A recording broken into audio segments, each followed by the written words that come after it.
Welcome my dear students. तो आज की श्रृंखला में हम बात करने जा रहे हैं, जैसा कि हमने पिछले वीडियो में एल्डिहाइड के निर्माण की सामान्य विधियों पर चर्चा कर रहे थे। उसमें दो विधियां हमने आपको बताई थी कि प्राथमिक एल्कोहल के ऑक्सीकरण द्वारा, दूसरी विधि हमने बताई थी प्राथमिक एल्कोहल के उत्प्रेरित विहाइड्रोजनीकरण द्वारा। तीसरी विधि पर हम चर्चा करने जा रहे थे, लेकिन कुछ तकनीकी खराबी के कारण हम आगे वीडियो नहीं बना पाए। चलिए हम आगे बात करते हैं कि कार्बोक्सिलिक अम्ल के कैल्शियम लवणों के शुष्क आसवन द्वारा। तो आप कार्बोक्सिलिक अम्ल का कैल्शियम लवण ले लीजिए।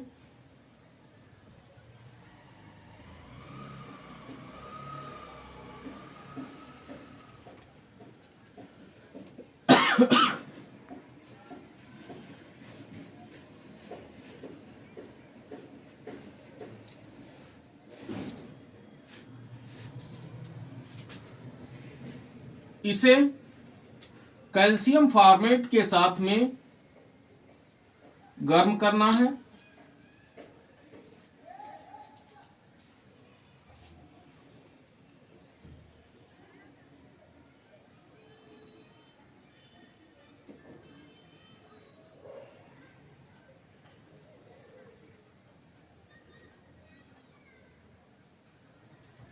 ड्राई डिस्टिलेशन करना है, शुष्क आसवन।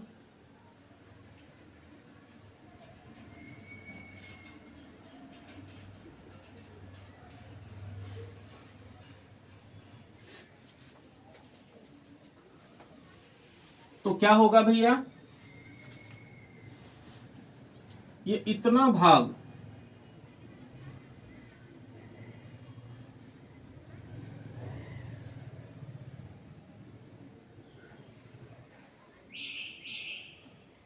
ये इतना ये भाग टूटकर पृथक हो जाएगा।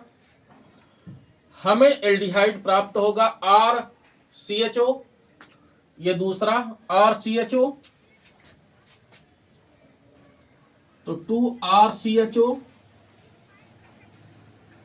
प्लस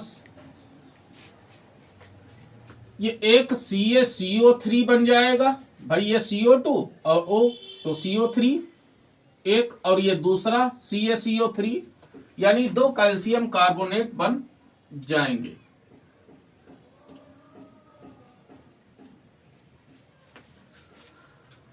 बात समझ में आई भैया? हम इसका एग्जाम्पल लेते हैं।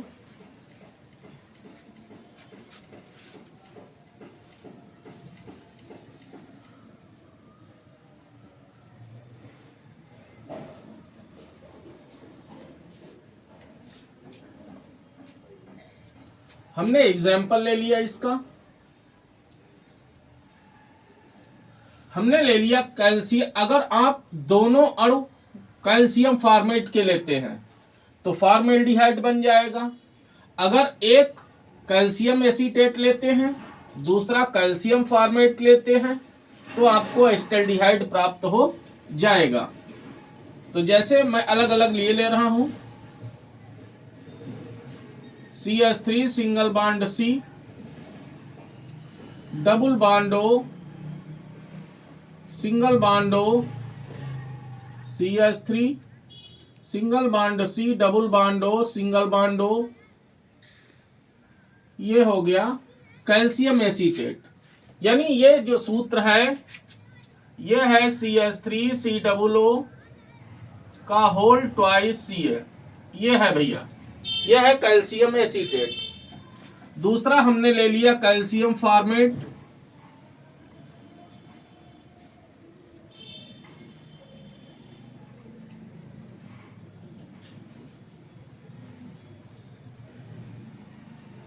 ठीक है। शुष्क आसवन आप कर दीजिए, इसी के जैसा चलेगा।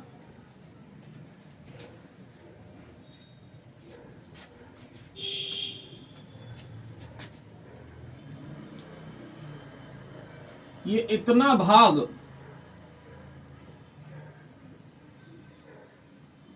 इसका पृथक हो जाएगा।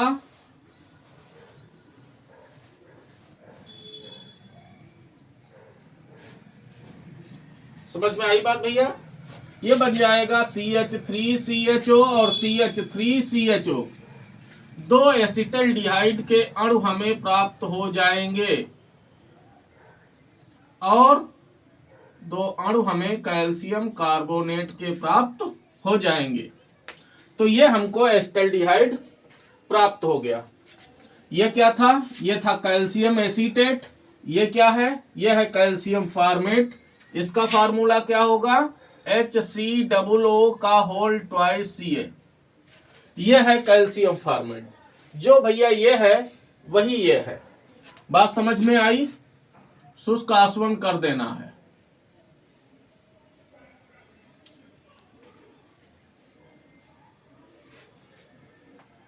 शुष्क आसवन का मतलब समझते हैं?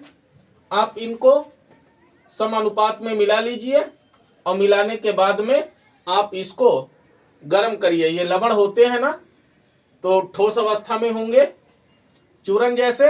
आप इसको सीधे गर्म कर दीजिए, तो जो वाष्प निकलेगी आप उसे ठंडा करिए, वो वाष्प होगी एसिटल्डिहाइड की। चलिए चौथी विधि पे चलते हैं।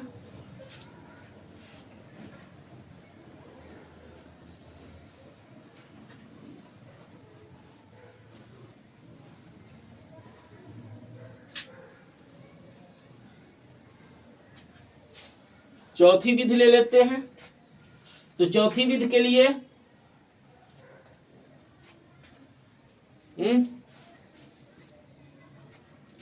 ग्रिग्नार्ड अभिकर्मक द्वारा बना सकते हैं। नंबर 4, ग्रिग्नार्ड अभिकर्मक द्वारा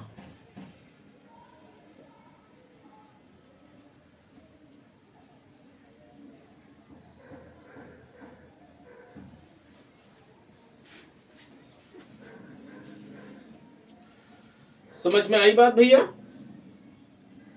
तो देखिए कैसे हम बनाएं ग्रिग्नार्ड अभिकर्मक द्वारा।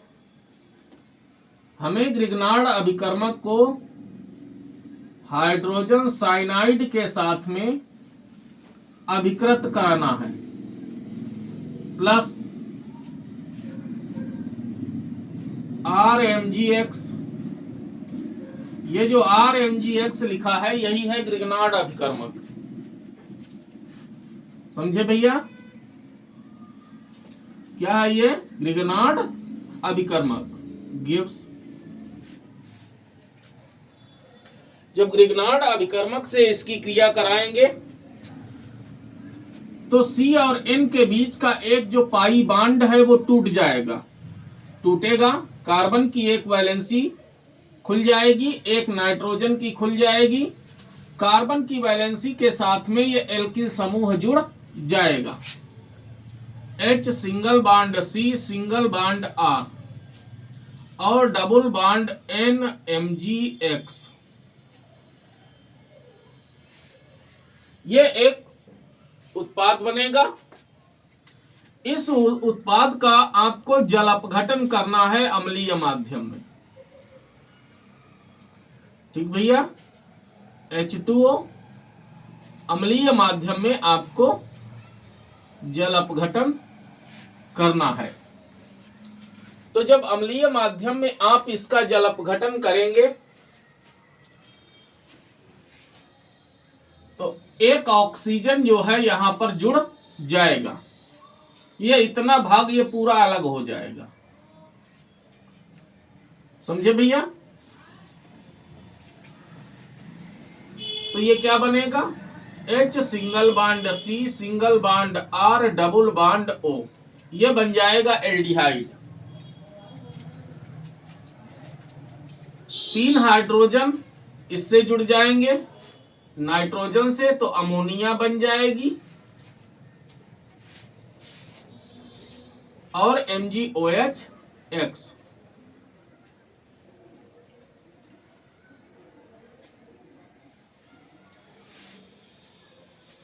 यानी हाइड्रोक्सिल मैग्नीशियम हेलाइड बन जाएगा। अब ये अभिक्रिया आपके तो समझ में नहीं आई होगी, ये तो मुझे विश्वास है। ठीक है, अब कैसे नहीं समझ में आई होगी, क्योंकि ये बैलेंस नहीं है। तो आप यहां पर ऐसे समझ लीजिए, H single bond C single bond R double bond N MgX और 2 जल के अणु प्रयोग होते हैं, 2। तो एक यहां पर हो गया, एक हमने ऐसे ऊपर लिख दिया। अब समझाना है आपको तो समझ लो भाई। तो यहां से ये टूटेगा, ये ब्रेक हो जाएगा बॉन्ड। ठीक है, ये अलग, नाइट्रोजन अलग, MgX अलग। ठीक है, इसकी एक वैलेंसी खुला, 3 वैलेंसी इसकी खुला। अब 2 वैलेंसी इसकी खुल जाएंगी, 2 इसकी खुल जाएंगी। तो अब एक से ये एक जो ऑक्सीजन है, ये ऑक्सीजन यहां पे जुड़ जाएगी। अब दूसरा जो अणु है ये HOH में कन्वर्ट हो जाएगा, ये HOH है। अब 2 हाइड्रोजन ये और 1 हाइड्रोजन ये, 2 ये और 1 ये 3 हाइड्रोजन इस नाइट्रोजन के साथ में जुड़ जाएंगे। अब ये जो OH बचा है ये इसके साथ में जुड़ जाएगा। तो देखिए भैया, यही बन गया। बात तो समझ गए। इसका एग्जाम्पल ले लीजिए।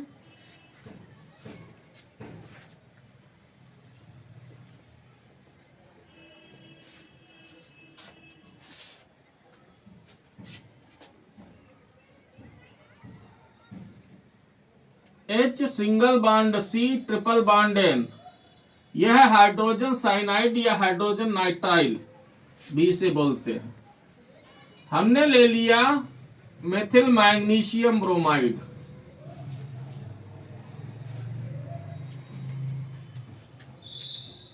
H single bond C single bond CH3 double bond N MgBr। ठीक है, R की जगह पे CH3 है और X की जगह पे Br बैठा है, मेथिल मैग्नीशियम ब्रोमाइड। इसका जल अपघटन कर देंगे,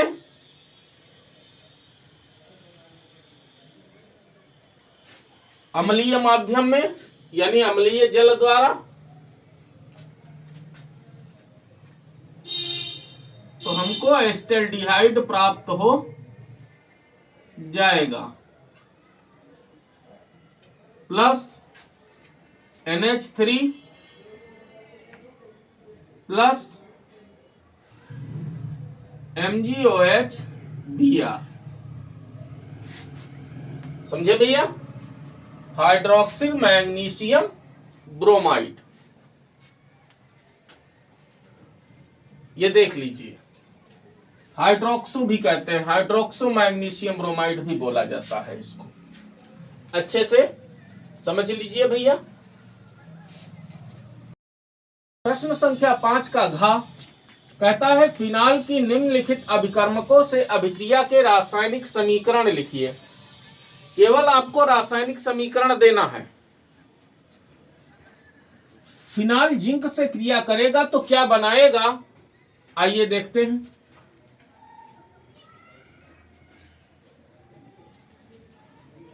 यह है फिनाल,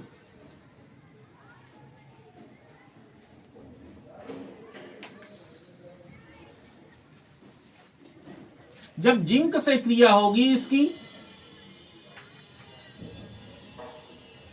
समझ में आई बात भैया। जिंक के साथ में आपको क्रिया करानी है, तो क्रिया जिंक से ऐसे थोड़े ना कर जाएगा।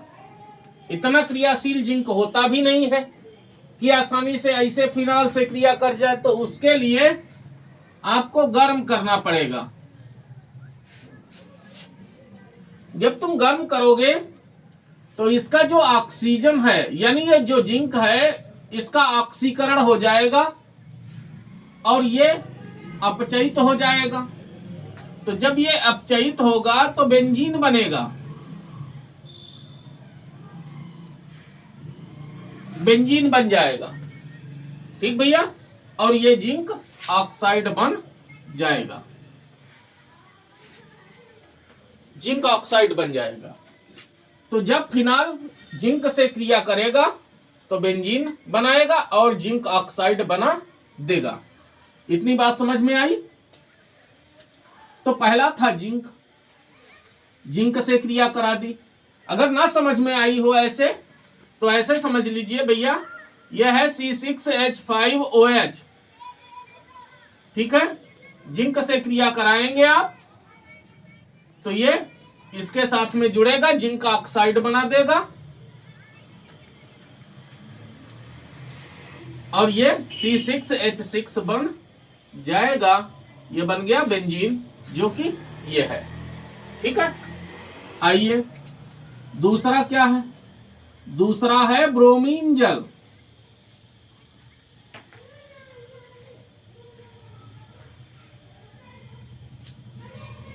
ब्रोमीन जल से क्रिया करानी है तो आइए ब्रोमीन जल से क्रिया कराते हैं।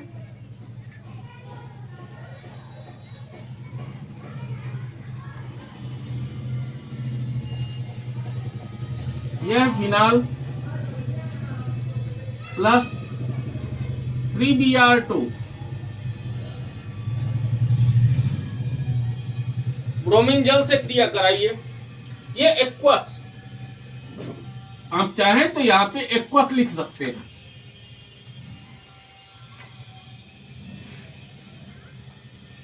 एक्वस दर्शा सकते हैं। ठीक है भैया, तो ये बात को बताएगा कि ये ब्रोमीन का जो है जलीय विलयन है। तो क्या होगा,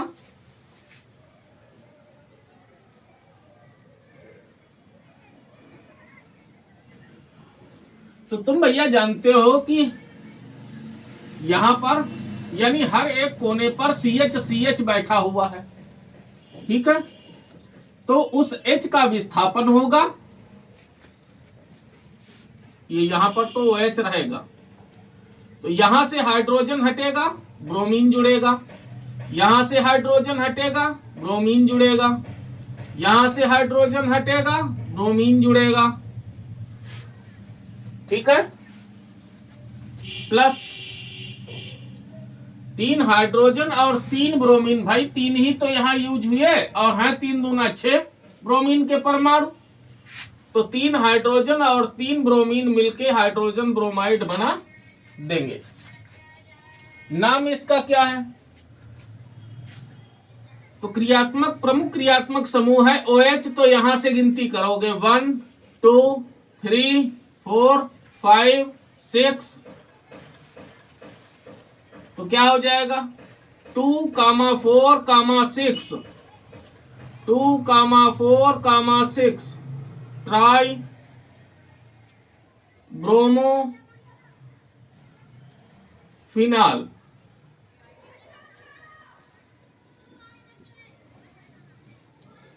समझे भैया, तो इसका नाम क्या हुआ 2, 4, 6 ट्राई ब्रोमो फिनाल। यह सफेद अवक्षेप के रूप में प्राप्त हो जाता है। तीसरा सांद्र नाइट्रिक अम्ल।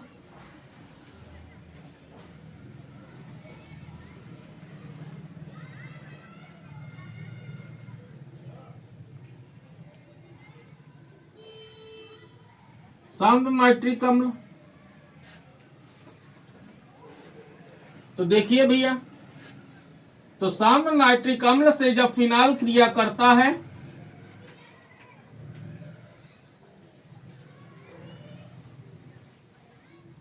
तो जिस तरह का उत्पाद यहां पे बना है उसी तरह का उत्पाद ये नाइट्रिक एसिड के साथ में भी बनाता है और ये क्रिया नाइट्रीकरण बोली जाती है। और नाइट्रीकरण की क्रिया जो है वो डायरेक्ट ऐसे नहीं होती है, इसके लिए सांद्र सल्फ्यूरिक अम्ल की उपस्थिति आवश्यक है। ठीक है, तो नाइट्रिक अम्ल को HNO3 लिखा जाता है, HNO3। हमने भैया यहां पे जो है इसको ऐसे तोड़ के लिख दिया, और 3 की हमें जरूरत पड़ेगी तो हमने 3 लिखा, HONO2 ऐसे हमने लिख दिया। ठीक है,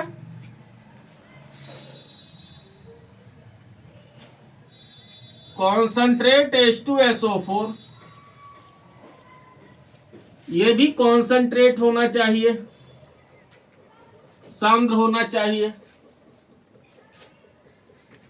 तो क्या होगा, आर्थो पैरा और फिर आर्थो, आर्थो पैरा आर्थो पर जो हाइड्रोजन बैठे हुए हैं, यानी 2, 4 और 6 जो स्थितियां हैं इसकी, 2, 4, 6 स्थितियों के जो हाइड्रोजन हैं ये NO2 के द्वारा विस्थापित कर दिए जाएंगे। ये नाइट्रो समूह है। ठीक है भैया, इसके द्वारा विस्थापित कर दिए जाते हैं।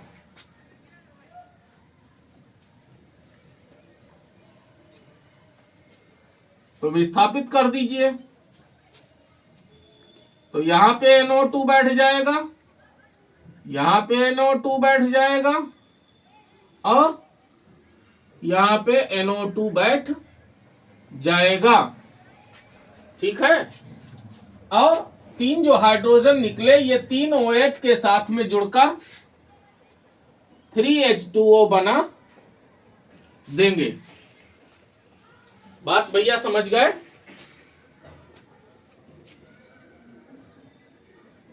ये क्या है, ऐसे ही नामकरण इसका भी कर दीजिए, 2, 4, 6, 2, 4, 6 tri nitro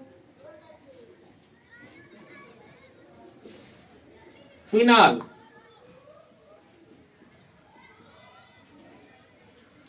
to comma 4, 6 trinitrophenol. ठीक है भैया। अच्छा, इसका एक दूसरा भी नाम है पिक्रिक अम्ल, इसे पिक्रिक अम्ल भी कहा जाता है। बात भैया समझ गए? अब आइए चौथा, कहता है सांद्र सल्फ्यूरिक अम्ल। तो सांद्र सल्फ्यूरिक अम्ल से करा दीजिए क्रिया।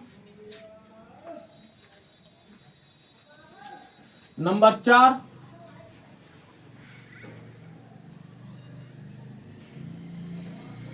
सांद्र H2SO4 से, इससे करानी है।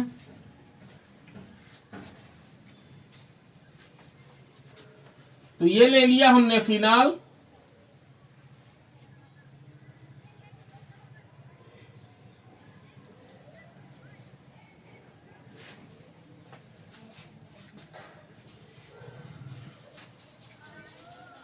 तो सांद्र सल्फ्यूरिक अम्ल को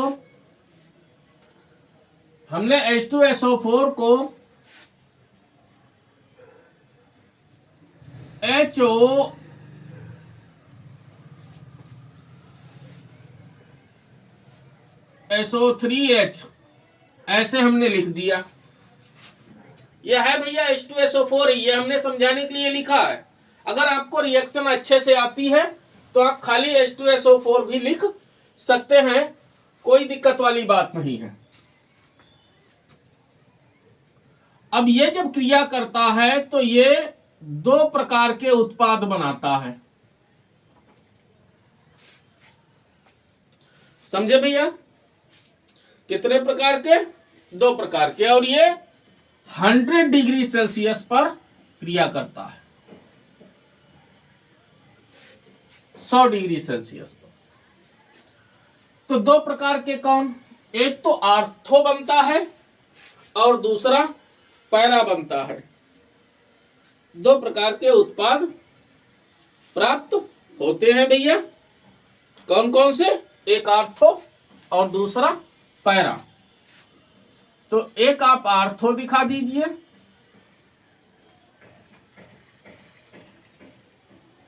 ये OH, ये SO3H,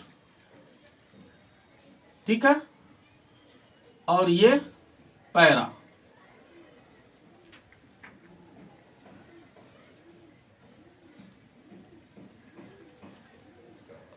SO3H, ठीक है। और जो हाइड्रोजन विस्थापित हुआ वो इसके OH से क्रिया करेगा और H2O बना के निकाल देगा। समझे भैया? बात समझ में आई? नाम इसका क्या होगा? आर्थोफिनाल सल्फोनिक एसिड, आर्थोफिनाल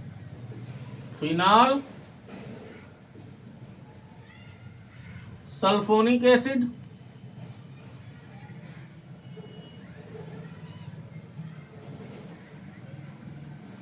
और यह है भैया पैराफिनाल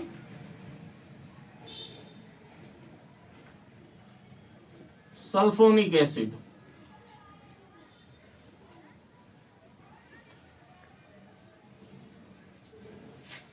सल्फोनिक एसिड, समझ में आई बात? इस तरह से फिनाल इन अभिकर्मकों से क्रिया करके क्या क्या बनाते हैं हमने आपको बताया।